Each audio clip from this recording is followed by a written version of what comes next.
আসসালামু আলাইকুম। ঈদ মুবারক। কেমন আছেন সবাই? আশা করি সবাই ভালো আছেন। আবার চলে আসলাম আপনাদের মধ্যে আরেকটি কুইক ব্লগ ভিডিও নিয়ে।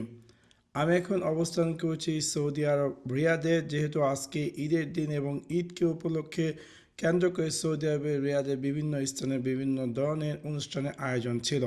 সো তেমনিভাবে আমি আসছি রিয়াদ বলিভার্ড ওয়ার্ল্ডে, এবং রিয়াদ বলিভার্ড ওয়ার্ল্ডে একটি ফায়ারওয়ালের আয়োজন ছিল রাতকে 9টা বাজে, এবং সেটি দেখার জন্য সেই সুদূর আজিজিয়া থেকে রিয়াদ বলিভার্ডে আসলাম এবং 30 টাকা এন্ট্রান্স ফি দিয়ে তারপর এখানে এই ফায়ার ওয়ালকে দেখলাম এবং আমার কাছে খুবই ভালো লাগলো, এবং আমার কাছে একটি ঈদ আমেজ মনে হলো, বা ঈদের আনন্দকে আরেকটু বাড়িয়ে দিল যখনই আমি এই রিয়াদ বলিভার্ড ওয়ার্ল্ডে ফায়ার ওয়ালটি দেখেছি।